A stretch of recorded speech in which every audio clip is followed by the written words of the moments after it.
नमस्कार मित्रों, मेरा नाम है मोनाल पटेल और आज हम देखेंगे 13 जनवरी बुधवार के इंडियन एक्सप्रेस में मुझे एग्जाम के लिए काम की चीज़ें क्या लगी। इंडियन एक्सप्रेस के लिए आज दिवाली का दिन है, दो कारणों से। पहला कारण, फ्रंट पेज पे ही व्हाट्सएप ने फुल पेज एडवर्टाइजमेंट दिया है कि हम हमारे यूज़र्स के प्राइवेसी का बहुत ही सम्मान करते हैं। तो ये इंडियन एक्सप्रेस की दिवाली की एक पेज भर के एडवर्टाइजमेंट का पैसा मिल गया। और दूसरी दिवाली इस कारण से कि सुप्रीम कोर्ट ने केंद्र सरकार के 3 किसान कानूनों को सस्पेंड यानी स्थगित कर दिया और उस पर एक समिति बनाई है। तो फिर अभी अगले 15 दिन तक कॉलम में छापने के लिए, बॉल बाय बॉल कमेंट्री करने के लिए भी मुद्दा मिल गया। तो आज इंडियन एक्सप्रेस की दिवाली है, लेकिन जो यूपीएससी की तैयारी कर रहा है उसने हमेशा टाइम का ख्याल रखना चाहिए। तो जल्दी से इसे ख़त्म करते हैं। पेज 1 वहाँ पर तो व्हाट्सएप की बड़ी विज्ञापन काम का नहीं। पेज 2 राशि भविष्य काम का नहीं। पेज 3 सुप्रीम कोर्ट ने केंद्र सरकार के 3 फार्म लॉज को सस्पेंड किया और एक समिति बनाई है जिसके अंदर 4 सदस्य हैं। अशोक गुलाटी एग्रीकल्चर इकोनॉमिस्ट, फिर उसके अलावा भूपेंद्र सिंह, प्रमोद कुमार, अनिल गनवत। इन्हें कहा है आप किसानों से मिलिए, सरकार से मिलिए और अगले 2 महीने में आप रिपोर्ट पेश कीजिए। उसके बाद ढेर सारी उसकी कमेंट्री और कॉलम्स पढ़ के हमको पता चलता है इस पर क्रिटिसिज्म क्या है। नंबर 1, किसान और विपक्ष, उनको ये समिति में जो सदस्य हैं वो पसंद नहीं कि ये जो भी लोग हैं अशोक गुलाटी से लेके सब, और उन्होंने पहले ही अलग अलग स्टेटमेंट्स में ये कहा है कि केंद्र सरकार ने ये जो कानून बनाए उससे किसानों को फ़ायदा होगा। मतलब ये तो प्रो गवर्नमेंट टाइप की कमेटी है, तो किसानों को लगता है इससे हमको न्याय नहीं मिलेगा। So this is first controversy. दूसरी कंट्रोवर्सी, अलग अलग विशेषज्ञ और कॉलमनिस्ट ये लिख रहे हैं कि सुप्रीम कोर्ट के सामने केस था तो उन्होंने सिर्फ ये कहना चाहिए था कि ये कानून सही है या गलत और उस हिसाब से उसको रखो या रद्द करो। लेकिन यहाँ पर ऐसा कुछ प्रॉपर उसकी हियरिंग करके काम ख़त्म करने की जगह एक समिति को बिठाया गया है। तो ये पार्लियामेंट ने जो कानून पास किया और उसके बाद ये जो पॉलिटिकल डिस्प्यूट चल रहा है जहाँ पर कुछ विपक्ष की पार्टी और किसान मिलकर इसका विरोध कर रहे हैं, तो सुप्रीम कोर्ट का सिर्फ ये काम था कि ये संविधान के हिसाब से है कि नहीं है। अलग से समिति बनाकर ये जो लंबी चौड़ी प्रक्रिया हो रही है, तो सुप्रीम कोर्ट ने सेपरेशन ऑफ पावर्स यानी पार्लियामेंट ने जो काम करना है, केंद्र सरकार ने जो काम करना है और सुप्रीम कोर्ट ने सिर्फ संविधान के हिसाब से नहीं उतना देखना है, ये सुप्रीम कोर्ट अपने सरहदों से आगे जा रही है। उस टाइप के अलग अलग काफ़ी कॉलम्स आज लिखे गए हैं। अभी 2 महीने बाद ये कमेटी ने अपना रिपोर्ट देना है, तो यानी 2 महीने बाद भी 15 दिन और इसकी सब कॉलम चलती रहेगी। यूपीएससी प्रीलिम एग्ज़ाम को करीब 165 डेज़ है, मतलब 5.5 महीने। तो आप समझिए आज से लेके 15 दिन इसकी कमेंट्री चले और फिर 2 महीने बाद वापस इसकी कमेंट्री चले और 5 महीने बाद अपनी एग्ज़ाम है, तो क्या पूरी ज़िंदगी आप सब ने इसको लेके बैठा रहना है? नहीं भाई, 5-5 मुद्दे में तैयार करो। वो कानून थे, उनके सेलिएंट फीचर क्या थे और उसके बाद अब ये क्या हुआ, इसको टेम्पररीली स्थगित किया गया है और उसके ये 3-4 क्रिटिसिज्म हमने देखे। फिर आगे वो रिपोर्ट देगा, उसमें से कुछ जानेंगे। तो थोड़ा पढ़ो, आगे बढ़ो। कुछ लोग जो यूपीएससी की तैयारी करते हैं वो इतना घुस जाते हैं एक एक टॉपिक में, जैसे कि 5 महीने बाद प्रीलिम नहीं, 5 साल बाद है और वो कोई 5 साल का इंटीग्रेटेड एलएलबी या इंटीग्रेटेड एमटेक वाला कोर्स कर रहे हैं। भाई अभी भी वक्त है, आप अपनी स्ट्रेटेजी को बदलिए वरना सफलता मुश्किल। उसके अलावा पेज 1 पर वही सब कोरोना वैक्सीन्स को अलग अलग राज्यों में भेजा जा रहा है। भारत के बैडमिंटन स्टार बैंकॉक गए थे लेकिन फिर कुछ कोरोना पॉजिटिव आया। लेकिन जो व्यक्ति कोरोना से रिकवर हो गया है उसकी भी अगर आप एंटीबॉडी वाली अगर कोई टेस्ट करेंगे तो वो पॉजिटिव ही दिखाएगा, क्योंकि उसके शरीर में अब वो कोरोना के खिलाफ एंटीबॉडी बन गई होगी। तो वही सब कमेंट्री चल रही, बहुत काम का नहीं। आगे बढ़ो। तो ये था पेज 3 या जिसे हम कहें फ्रंट पेज, क्योंकि पहले 2 पेज में तो एडवर्टाइजमेंट और राशि भविष्य ही था। फिर पेज 4 अनुसंधान में कुछ काम का नहीं। पेज 5 स्टेट समाचार में आज कुछ काम का नहीं। पेज 6 एक शब्द प्रयोग हुआ है माइस टूरिज्म, MICE।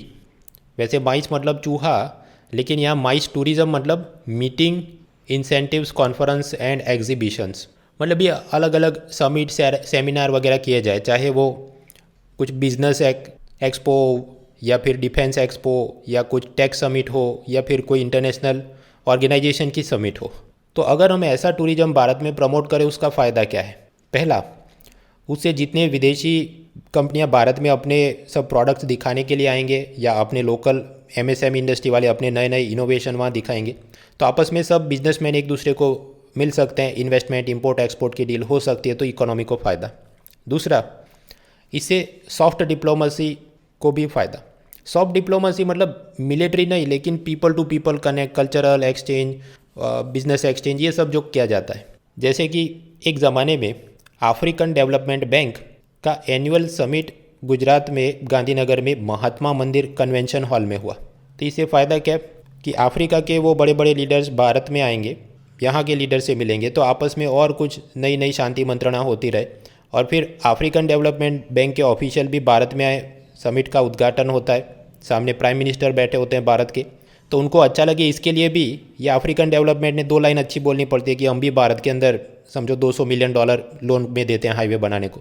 तो ऐसा हमको फ़ायदा भी हो जाता है, कुछ डेवलपमेंट लोन सस्ते में मिल गए, पीपल टू पीपल कनेक्ट भी बनता है। एंड लास्टली ये सब जो हमने इवेंट मैनेजमेंट किया, तो जो भी सामने स्पॉन्सर है उससे ढेर सारा हमें इवेंट मैनेजमेंट का पैसा कमाने को मिलता है। तो माइस टूरिज़्म का महत्व है। उसी तरह इकोनॉमिक सर्वे ने पाया कि मेडिकल टूरिज़्म का भी महत्व है। यानी अमेरिका में आपने दांत की सर्जरी या हार्ट की सर्जरी करनी हो तो जितना महंगा होता है, उसके बदले आप प्लेन का टिकट खरीद के भारत में आओ और सर्जरी कराओ तो भी वो सस्ता लगता है। So we need to encourage the medical tourism तो करना ही है, साथ ही साथ ये माइस टूरिज़्म भी करना है।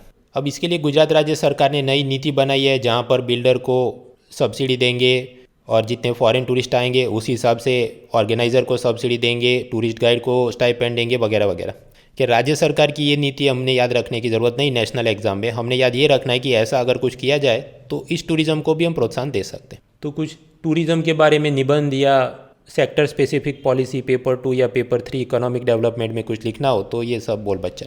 आगे बढ़े, पेज 7 पर विज्ञापन काम के नहीं, पेज 8 विज्ञापन काम के नहीं, पेज 9 पर भी विज्ञापन काम के नहीं, पेज 10 कॉलम में छोटे वाले कॉलम में एक तो किसानों की प्रोटेस्ट और उसके बाद ये सुप्रीम कोर्ट का जजमेंट, उसी के साथ मिलता जुलता दूसरा कॉलम पेज व्यूज़ के बादशाह प्रताप बानू मेहता। याद करो कुछ हफ्तों पहले उन्होंने एक जुडिशियल बारबारिज्म, न्यायिक क्रूरता की प्रशांत भूषण और वो सब जो हो रहा है उसमें सुप्रीम कोर्ट की उन्होंने बहुत क्रिटिसाइज़ किया था, आलोचना की थी। सेम टू सेम स्ट्रेटेजी से आज उन्होंने ये कॉलम लिखा है कि जहाँ पर कोर्ट ने ये 3 किसान कानून को या तो सही या गलत करके केस ख़त्म करने की जगह ये जो समिति बनाई है, तो मतलब ये सुप्रीम कोर्ट का न्यायिक अति विस्तार है, जुडिशियल ओवररीच की वो लेजिस्लेटिव और एडमिनिस्ट्रेटिव मैनेजमेंट के अंदर जा रही है। और ये एक बहुत ही बुरा प्रेसिडेंट सेट करता है। भविष्य में ऐसा और भी जगह होगा तो फिर पार्लियामेंट को सुनिश्चितता ही नहीं रहेगी कि हम कानून बनाएं और बस जनता धमाल करे और फिर सुप्रीम कोर्ट उसको कुछ सस्पेंड करवा दे, तो ये सब सही तरीका नहीं है। हालांकि ये जो पूरी कॉलम में उन्होंने जो भाषा प्रयोग की है वो काफ़ी ज़्यादा एंग्री और नेगेटिव है, जो मीन्स के लिए वो उपयुक्त नहीं है। ठीक है, मेन मुद्दे हमने समझ लिए, जुडिशियल ओवररीच वगैरह। अब ये जो आगे पहले भी उनकी वो जुडिशियल बारबेरिज्म की कॉलम के सामने 15 दिन तक दूसरे कॉलमनिस्ट अपना मत रखते रहे कि प्रताप बानू मेहता सही है या गलत करके इंडियन एक्सप्रेस की पूरी पेज व्यूज़ चलते रहते हैं। अब आज भी इन्होंने ये जितनी कड़वी भाषा का प्रयोग किया है तो बेशक हम ये सोच सकते हैं अगले 15 दिन इसके सामने दूसरे कॉलमनिस्ट ये सही है या गलत ऐसे टिकटॉक के सामने यूट्यूबर का रिएक्शन वीडियो चलता रहे, तो क्या हमने पूरा काम धंधा छोड़ के इसमें घुस जाना है? जवाब है नहीं, आगे बढ़ो। दूसरी कॉलम है योगेंद्र अलग, जो 70s 80s के ज़माने में कुछ कांग्रेस के मिनिस्टर थे, JNU के शायद वाइस चांसलर भी थे। इनकी सभी कॉलम घूम फिर के एक ही बात आती है कि 70s और 80s के ज़माने में मैंने क्या क्या बड़े बड़े तीर मार लिए थे। गुजरात के चीफ मिनिस्टर माधव सिंह सोलंकी जिनका देहांत हुआ, उनकी श्रद्धांजलि कॉलम, लेकिन यहाँ पर भी वो कि मैंने क्या तीर उखाड़ लिए थे। ठीक है, उनको बधाइयाँ, लेकिन आप मित्रों खुद को प्रश्न करो। UPSC मेंस पेपर 1 वहाँ पर एक टॉपिक है पोस्ट इंडिपेंडेंट इंडिया, आज़ादी के बाद का भारत। आप पेपर उठाइए पिछले 4-5 साल में कौन सा आज़ादी के बाद का भारत का प्रश्न पूछा है। वो होशियारी मारने के चक्कर में जो सिलेबस में टॉपिक डाला है उससे प्रश्न ही नहीं पूछते, then why should be spending so much time in this matter. Move to the next topic. फिर सिडनी टेस्ट में रेशियल अब्यूज़ हुआ इंडियन टीम का, वो तो हमने आगे देख लिया था मुद्दा। फिर किसी इंडियन रेस्टोरेंट ने इंग्लैंड से कुछ बलून में समोसा छोड़ा और उनको स्पेस यानी अवकाश में भेजना था लेकिन फ्रांस में गिर गया, उसकी कॉलम। भाई ये कुछ काम करने आगे बढ़ो। फिर हम चले पेज 11। पेज 11 में भी वो 1962 में भारत और चीन की लड़ाई और उसके बाद अमेरिका के secretary of state Henry Kissinger ने किताब लिखी थी, उसमें उसने चीन की हरकतों के बारे में क्या लिखा था उसकी एक बड़ी चौड़ी कॉलम बना के दी है। भाई इतनी बारीकी हमारे लिए काम की नहीं। फिर उसमें कि एंशियंट इंडिया में ये वाली मिंग डायनेस्टी थी और उसने ये किया था और गांव भारत के ये वाले छोटे गांव में आके उन्होंने कुछ लूट मचाई थी, तो चीन के लीडर माओ उसको बड़ा चढ़ाकर बोलते थे जैसे पूरा महाभारत का युद्ध उन्होंने जीता हो, वगैरह वगैरह। भाई इतनी सारी बारीकी कुछ काम की नहीं। इंडिया और चीन के रिलेशन, तो उसमें इकोनॉमिक एस्पेक्ट क्या, स्ट्रेटेजिक एस्पेक्ट क्या, मिलिट्री एस्पेक्ट क्या, कहीं पर कोऑपरेशन है, कहाँ पर कन्फ्लिक्ट है, बॉर्डर इशू, ये सब आप करें 5-5 मुद्दे में, ये चीज़ उसमें कहीं नोट में शामिल करने लायक है ही नहीं, आगे बढ़ो। फिर दूसरी ऐसी है वो किसान की प्रोटेस्ट के बारे में, जिसमें नया कुछ नहीं। तीसरी कॉलम है स्वामी विवेकानंद। स्वामी विवेकानंद का जन्मदिन 12 जनवरी, उसे भारत में नेशनल यूथ डे, राष्ट्रीय युवा दिवस के रूप में मनाया जाता है। कुछ आंकड़े, पूरी दुनिया में जितने भी नौजवान लोग हैं उनको लाइन में खड़ा रखो तो पता चले हर 5वां नौजवान भारतीय व्यक्ति है। और हमारा डेमोग्राफिक डिविडेंड की जहाँ पर अपनी एक बड़ी सी population less than 35 age group की है, वगैरह वगैरह। स्वामी विवेकानंद के यहाँ पर कुछ कोटेशन दिए गए हैं, वो एथिक्स पेपर 4 और उसके अंदर आप इधर उधर कोट कर सकते हैं कि जब तक आप खुद पे यकीन नहीं करेंगे तो भगवान पर यकीन नहीं कर सकते। फिर विश्व बंधुत्व की भावना होनी चाहिए, राष्ट्रवाद की भावना होनी चाहिए, अगर हम दूसरों की मदद करेंगे तो हमारा हृदय पहले से और शुद्ध हो जाएगा, वगैरह। और फिर ये नेशनल यूथ डे है, तो भारत के युवाओं में क्या क्या समस्याएं आपको दिखती है। पहली समस्या है कि भारत का युवा डिजिटल ज़ॉम्बी बन गया है। ज़ॉम्बी मतलब क्या, आपने हॉलीवुड की फिल्मों में देखा होगा कि वो दिमागी रूप से मर चुका है, उसको सिर्फ दूसरों को मार के खाना है, उतनी शारीरिक भूख ही बची है उसमें, और उसका कोई प्रोडक्टिव यूज़ इकोनॉमी में है नहीं। ज़ॉम्बी कुछ हमारा कोई खेती बाड़ी में मदद करे, ऐसा संभव नहीं। उसी तरह ये भारत का युवा डिजिटल ज़ॉम्बी, स्मार्टफोन से ऐसा चिपक गया है कि एक ज़माने में भारत के युवा बॉर्डर पे आतंकवादियों से लड़ते हुए मरते थे, शहीद होते थे। आज भारत का युवा वो कैनाल पर सेल्फी खींचने के चक्कर में कैनाल में डूब के मर रहा है। That level of digital zombie हम बन चुके हैं। सोशो रिलीजियस इशू, उस पर या तो सोशल मीडिया की सारे जहर के चलते वो एकदम इनटॉलरेंट बन गया है, या फिर कि वो कम्प्लीटली एपैथी कि ये तो मुझे क्या फ़र्क पड़ता है, मैं तो बस नेटफ्लिक्स और हॉटस्टार और अमेजॉन प्राइम में सब देखने में मसरूफ़ हूँ। और उसी के अंदर सब वायलेंट और मिसोजिनिस्ट, यानी जहाँ पर महिलाओं के साथ दुर्व्यवहार होता हो, वो भी मतलब कोई बहुत ज़ोरदार टशन की चीज़ है, उस टाइप की सब सीरीज़ देख के, मिर्ज़ापुर, सेक्रेट गेम वगैरह, वो और ज़्यादा उसका चरित्र भ्रष्ट हो रहा है। ब्रेन ड्रेन, जो प्रतिभावान और इंटेलिजेंट टाइप के नौजवान हैं वो भारत छोड़ के अमेरिका, स्विट्ज़रलैंड, कहीं और नौकरी और रिसर्च के लिए जा रहे हैं, और जो बच गए उसमें से कुछ लोग ड्रग्स लेकर मर रहे हैं, नशीली दवाइयों के सेवन से। तो ये भी और भी बहुत सारे मुद्दे। तो आप सोचिए कि नेशनल यूथ डे है तो उसमें क्या खास बात हो सकती। तो ethics paper 4, role of society वगैरह के अंदर बोल बच्चन और निबंध के पेपर के लिए। आगे बढ़ते हैं, पेज 12, एक्सप्लेन सीरीज़ में आज कुछ भी काम का नहीं। एक तो ये व्हाट्सएप की नई प्राइवेसी पॉलिसी, उसमें ये लंबी चौड़ी चीज़ उसने बताई है। आपकी दिलचस्पी हो तो पढ़ सकते हैं, बाकी तो 2 लाइन में समझना था, 2 दिन पहले हमने समझ लिया है। सिप्ला फार्मास्यूटिकल की आर्थराइटिस, वो घुटनों में दर्द के लिए 2 दवाइयाँ होती है, पता चला उसको लेने से कोरोना में भी राहत होती है, करके लंबी चौड़ी एक्सप्लेन सीरीज़। मित्रों, अगर आपने MBBS, फार्मास्यूटिकल, बायोटेक ऐसी कोई डिग्री की है और UPSC इंटरव्यू की तैयारी में आपको कुछ पता होना चाहिए दवाइयों के क्या नाम और क्या असर हो सकते हैं। बाकी as far as general studies और उसके अंदर भी साइंस टेक्नोलॉजी, तो इतना बारीक जाके MBBS टाइप का नहीं पूछते हैं। आगे बढ़ो, पेज 13, स्टेट स्पेसिफिक समाचार और एडवर्टाइजमेंट में कुछ काम का नहीं। पेज 14, उसमें वही कांग्रेस, BJP और ये नए किसान कानून की समिति की तू में चल रही है, कुछ काम का नहीं। पेज 15, अलग अलग देशों ने जो कोरोना वैक्सीन बनाए उसका क्या मूल्य प्राइस चल रहा है। जैसे फाइज़र की वैक्सीन करीब 1500 रुपये, मॉडर्ना 2500 रुपये, चीन की सिनोफार्म की वैक्सीन, अब वैसे चीनी माल तो सस्ते में मिलना चाहिए लेकिन उसका 5000 रुपये प्राइस है। रशियन स्पुतनिक 5 वैक्सीन 700 रुपये, चलिए ये थोड़ा सस्ता है दूसरों के मुकाबले। उसके सामने भारत की वैक्सीन, ये कोवैक्सीन और कोविशील्ड, उसका प्राइस तो 300 रुपये से भी कम है। तो ये दिखाता है कि जैसे एक ज़माने में इसरो ने मंगलयान, मार्स मिशन एकदम सस्ते में कंपेयर टू USA वगैरह ने जो भेजा था उससे काफ़ी सस्ते में हमने वो भेजा था, उसी तरह वैक्सीन में भी हमने बाकी दुनिया के सभी देशों के मुकाबले काफ़ी सस्ते में वैक्सीन्स बनाए, और भविष्य में ये दूसरे गरीब देशों को भी हम सप्लाई करने वाले हैं। तो यहाँ पर इंडिया ने अपनी साइंस टेक्नोलॉजी का दबदबा साबित किया है। मेंस पेपर 3, वो भारतीय साइंटिस्ट का कंट्रीब्यूशन, उस सब में आप ये लिख सकते हैं। 1 जनवरी से Bharat United nation security council का नॉन परमानेंट मेंबर वापस चुना गया, अस्थायी सदस्य।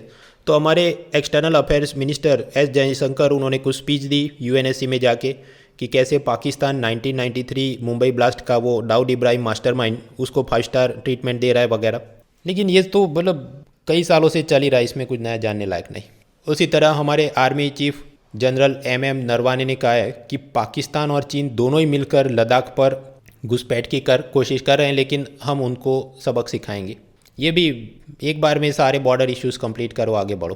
कोरोना की वैक्सीन हमने पढ़ा था सबसे पहले डॉक्टर, नर्स और फ्रंटलाइन वर्कर को दी जाएगी। तो फ्रंटलाइन वर्कर में कौन कौन आता है?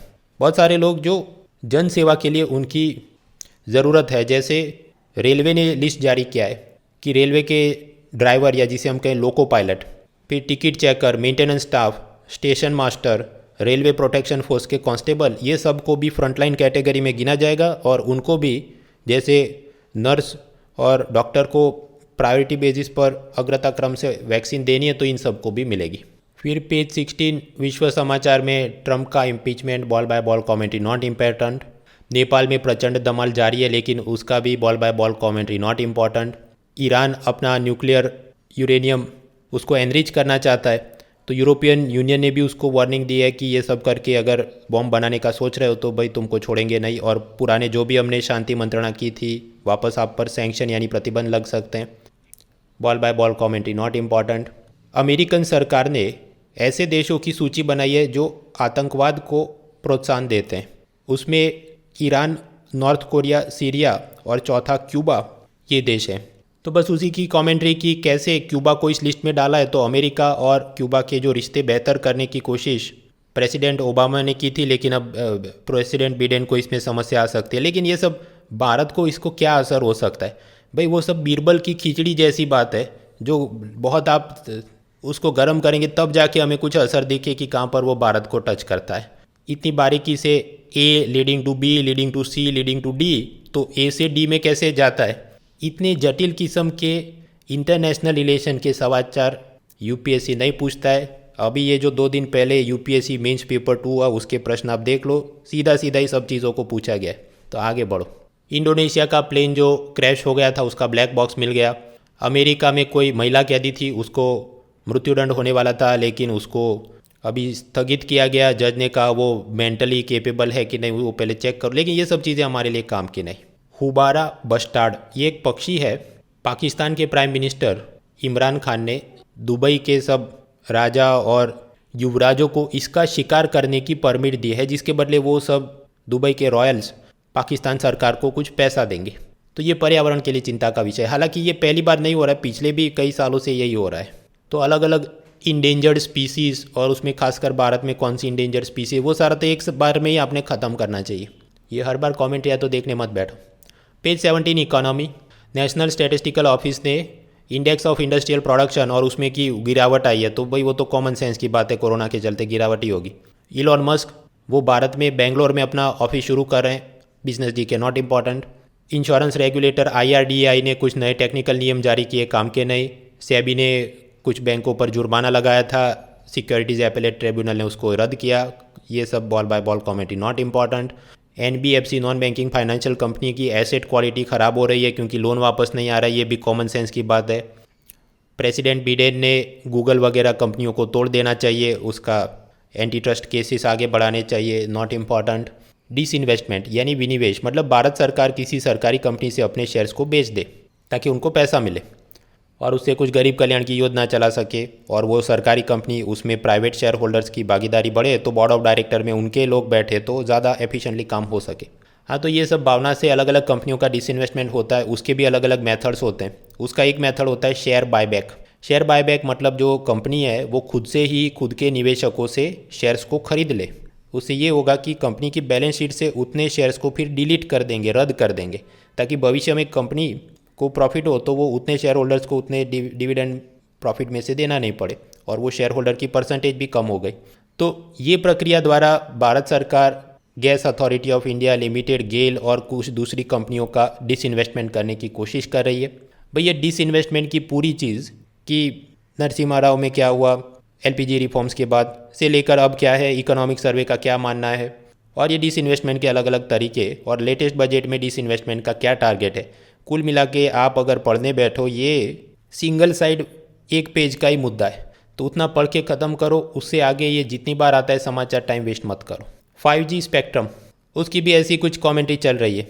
असल में 25 से लेके 37 गीगाहर्ट्ज़ उसको कहा जाता है कि मिलीमीटर बैंड्स हैं, और उसकी मदद से हम लोग एकदम हाई फ्रीक्वेंसी कुछ टेक्नोलॉजी यूज़ करनी हो, जैसे एयरपोर्ट सिक्योरिटी के scanner, CCTV camera, scientific research, machine to machine learning, military communication, उसमें इस्तेमाल होता है। अब एक पुरानी नेशनल फ्रीक्वेंसी एलोकेशन प्लान 2018 का, उस हिसाब से डिपार्टमेंट ऑफ टेलीकॉम सोच रहा था कि ये सब जो बैंड है उसी को 5G के लिए ऑक्शन करते हैं और उससे हमको पैसा मिल जाए और सामने 5G संचार शुरू हो जाए।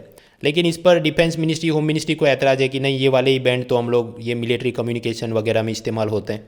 अब ये इतनी जो मित्रों टेक्निकल घुस की बातें होती हैं, नॉट सो ग्रेटली इंपॉर्टेंट, हमें बेसिक आइडिया होना है, ठीक है मिलीमीटर वेव होता है और ये उसके उपयोग होते हैं, आगे बढ़ो। सरकार ने कहा कि इंडस्ट्रियल सेफ्टी के लिए जो नया श्रम कानून बनाया था उसके सब नियम हम महीने के अंत तक जारी करेंगे। तो भाई उनको जारी करने दो, अभी इसको पढ़ने का क्या मतलब है। पेज 18 स्पोर्ट्स में कुछ काम का नहीं। तो ये था बुधवार का न्यूज़पेपर।